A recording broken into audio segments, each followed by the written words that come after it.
सिंह और बंदर की दोस्ती। आओ बच्चों, आज तुम्हें एक मजेदार कहानी सुनाती हूँ जिसका शीर्षक है सिंह और बंदर की दोस्ती। एक समय पहले की बात है, हमारे देश के झारखंड राज्य में एक छोटे से गांव बलिया में एक बहुत ही सुंदर जंगल था। इस जंगल में बहुत सारे जानवर और पक्षी रहते थे। उसी जंगल में दो मित्र भी रहते थे, एक का नाम था छोटा सिंह और दूसरा था छोटा बंदर। वे दोनों बहुत गहरे मित्र थे। एक बार जब गर्मियों की धूप सबको परेशान कर रही थी, तब सिंह और बंदर को भूख लगी। उन्होंने सोचा कि वे एक साथ मिलकर भोजन का आनंद लेंगे। लेकिन दोनों दोस्तों के पास एक समस्या थी। बंदर ऊंची ऊंचाई चढ़ने के लिए तैयार था, जबकि सिंह ऊंचाई तक नहीं पहुंच सकता था।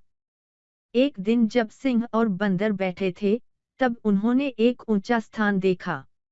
उस जगह पर एक अच्छा सा बगीचा बना हुआ था और उस पर नारियल के बहुत सारे फल लटक रहे थे। बंदर को नारियल चाहिए थे और सिंह को ऊंचाई तक पहुंचने के लिए मदद चाहिए थी। सिंह ने बंदर से कहा, मेरे प्यारे दोस्त, मैं उस जगह तक पहुंच नहीं सकता हूं क्योंकि मेरी ऊंचाई उस वृक्ष तक पहुंचने के लिए काफी कमजोर है। लेकिन तुम्हारे लिए एक विचार है। हम मिलकर इस समस्या को हल कर सकते हैं। बंदर को मित्र की बात अच्छी लगी और वह सिंह के पास गया। उन्होंने मिलकर मजबूती से एक योजना बनाई ताकि वे दोनों अपने लक्ष्य तक पहुंच सकें। सिंह ने कहा, अब यहाँ से तुम्हें मुझे उस ऊंचाई तक उठाने के लिए मेरे पीठ पर सवार होना होगा, फिर मैं तुम्हें जोर से धकेलूंगा और वृक्ष के ऊपर उठा दूंगा। बंदर समझ गया और उसने सिंह की पीठ पर सवार हो जाते हुए कहा, मित्र, मुझे बिल्कुल भी डर नहीं है। सिंह ने पंजों से बंदर को धकेलना शुरू किया।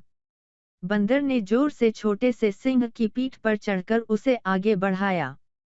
यह उनके लिए कठिन कार्य था, लेकिन वे दिल से मिलकर एक दूसरे की मदद कर रहे थे। साथ की पुरजोर कोशिशों से सिंह और बंदर धीरे धीरे वृक्ष के ऊपर पहुंच गए। उन्होंने नारियल के फलों का आनंद लिया और अपनी मित्रता का जश्न मनाया। उन्होंने समझा कि सच्ची मित्रता और सहयोग ही उन्हें सबके सामने अनूठे बनाते हैं।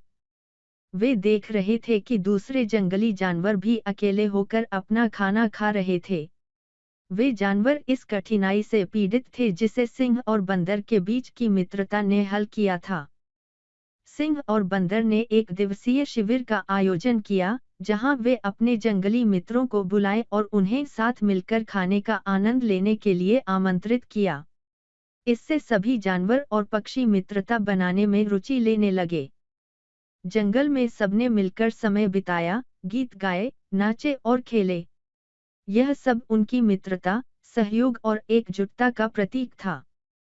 इस कहानी से हमें यह सबक मिलता है कि जब हम साथ मिलकर काम करते हैं, तो हम किसी भी मुश्किल से निकल सकते हैं।